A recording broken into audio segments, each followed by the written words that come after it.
Hello friends, KG classes में आपका स्वागत है। आज हम आपको 20th सेंचुरी पोइट्री के बारे में बताएंगे। In the first half of the 20th century there was a change in English poetic outlook. The romantic tradition of the previous age was rejected. The poet was no longer a singer of beautiful dreams expressing himself in sweet words. The poet had to express the chaos and the changing scenario of life and society around him.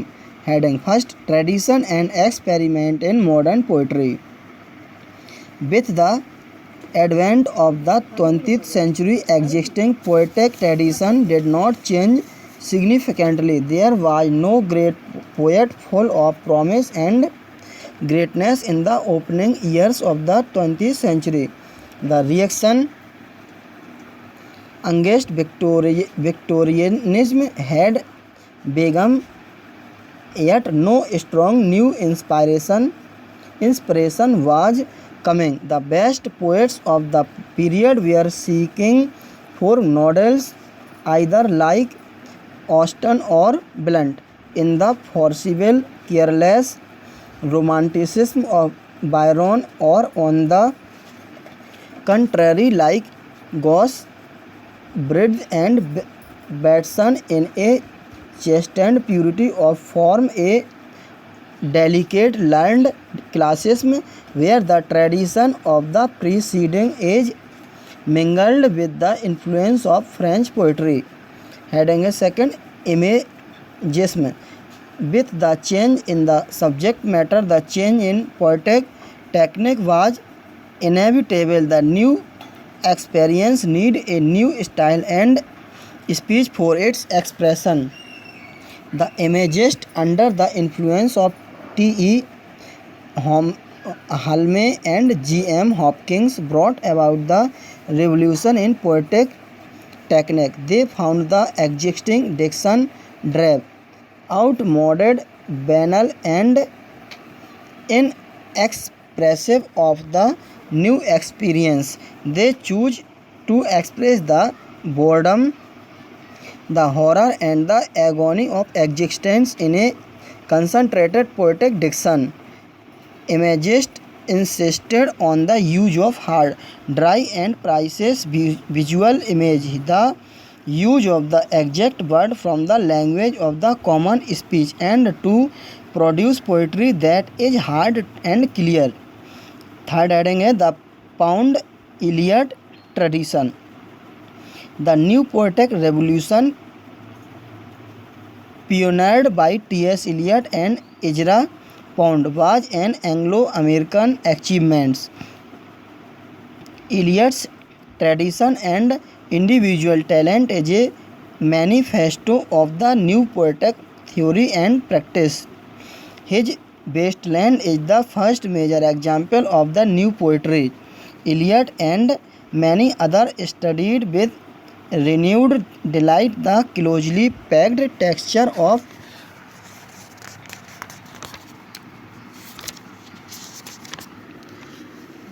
metaphysical poetry of the 17th century. The conventional flowery diction was discarded.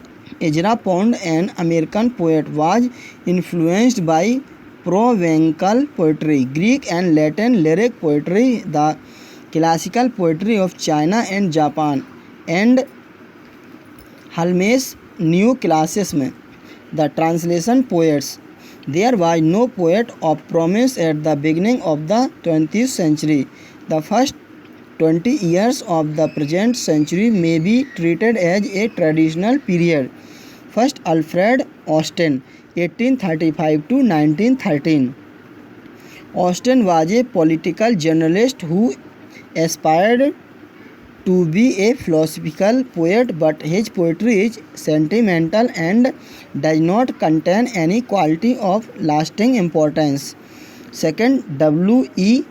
Henley, 1849 to 1903. Henley too was an editor and critic. He was a voluminous poet whose poems were published in several volumes. A book of verse 1818, 1888, The Song of the Sword 1892, Hot Horn and Lavender 1899, and For England's Sake 1900. Third, John Davidson 1857 to 1908. He was a remarkable scholar, writer, journalist, and above all, poet. As a journalist, he contributed to The Speaker and The Yellow Book. He also scored a measure of theatrical success with his translation of copies for The Crown and Victor Hugo's Roy Blas, but he distinguished himself most as a fresh and vigorous verse writer. Watson's first volume of verse, The Prince's Quest, shows considerable affinities with the Romantics and the Pre-Raphaelites, but his later work was modified by the realistic spirit of the age. His best work shows a balance between understanding and imagination.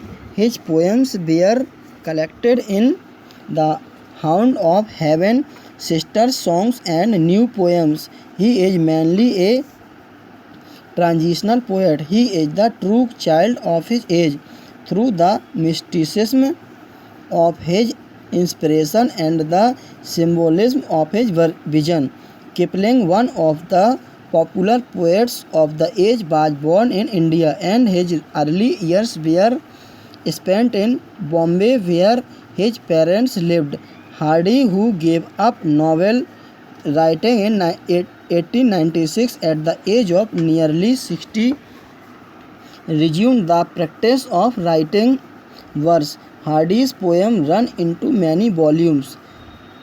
Besse's poems 1898, Poems of the Past and the Present 1901, The Dynasts Part 1st to 3rd 1903 to 1908, Times Logging Stocks 1909, Satires of Circumstances 1914, Moments of Vision and Miscellaneous Verse 1917, Late Lyrics and Earlier 1922, Song and Truffles 1925, Winter Words 1928, and collected poems published posthumously in 1932.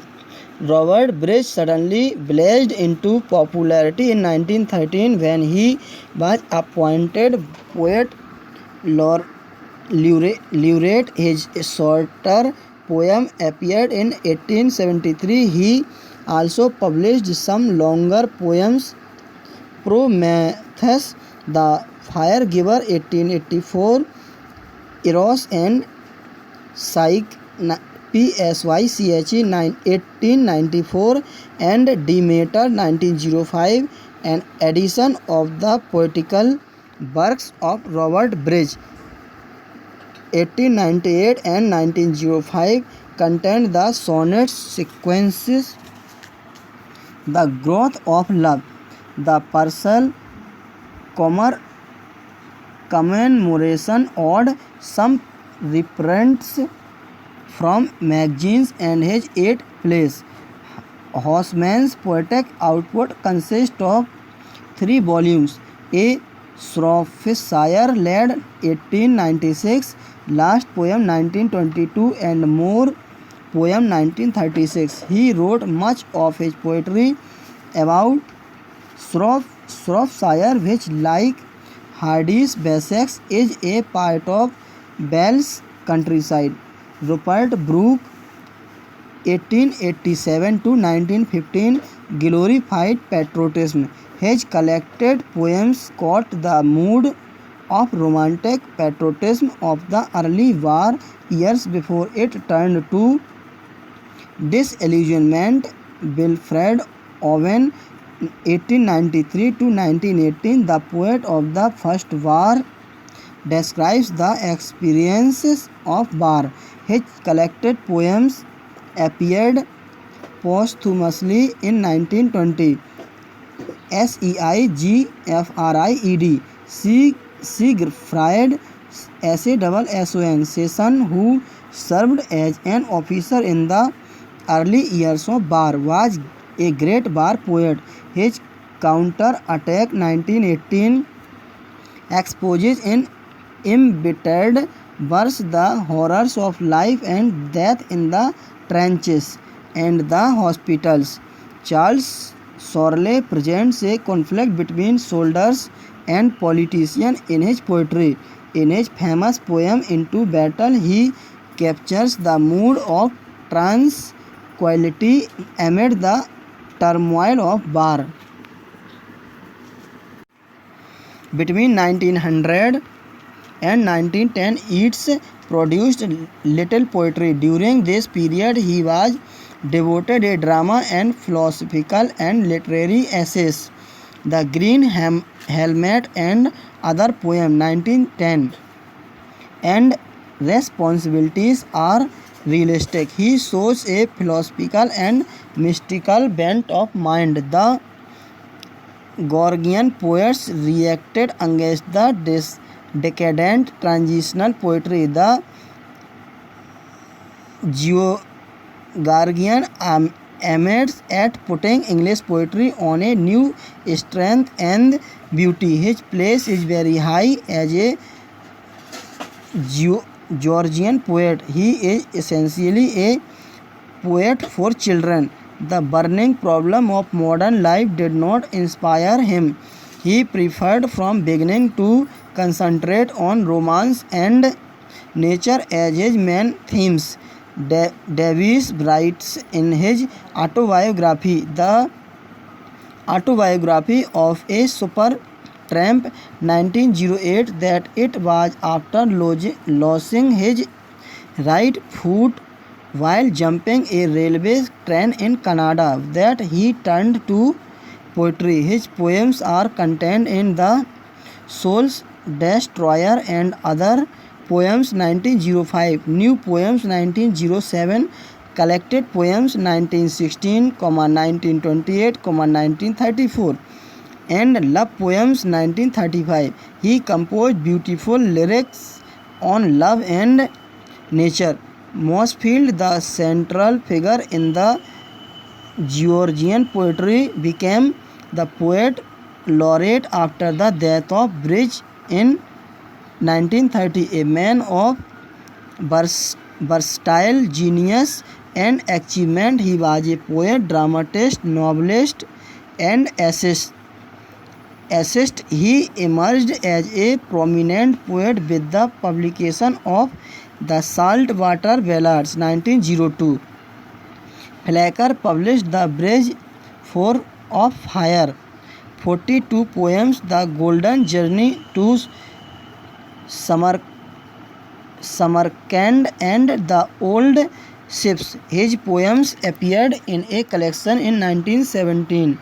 He was a poet whose originality in the words of A.C. Bird is strangely original, though there is nothing fractious either in manner or in matter.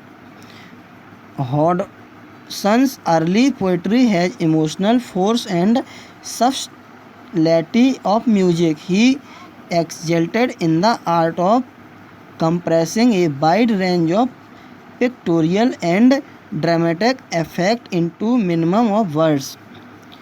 Gibson's early poems was mostly imitative and reveal Tennyson's influence. It is romantic and supernatural. In his later poetry, he deals with the sordid realities of industrial life. His poems are full of compassion for the underdog. Drinkwater's poetry is conspicuous for classical restraint and discipline. He was an intellectual poet who took interest in elegiac and meditative poetry and not in songs and lyrics. Monarch's collected poems were published in 1933 with an introduction by T.S. Eliot. His poetry is more urban and more realistic than that of other Georgians. Nash, the professor of modern English literature at Princeton University from 1914 to 1923, is remembered for Drake, a sea epic, Tales of Mermaid, Tavern, Torchbearer, and collected poems. The poems of Chesterton are included in The Wild Knight and other poems. The Ballad of White House, Celine, Water and Song poems, The Ballad of St. Barbara, and collected poems. Abercrombie was one of the original contributors to Georgian poetry. He preferred the blend of the emotional and intellectual which he found in the poets of metaphysical school. T.E. Halmi, 1883 to 1917, who published only 5 short poems entitled The Complete Poetical Works of T.E. Halme, is the chief protagonist of imagism in England. The work of Hopkins, written between 1860 and 1889, belongs to the 19th century and makes him a contemporary of Swinburne, but its posthumous publication in 1918 has made him a contemporary of T.S. Eliot. T.S. Eliot is the greatest poet of the 20th century. His influence has been immense on English poetry. Thanks, best of luck.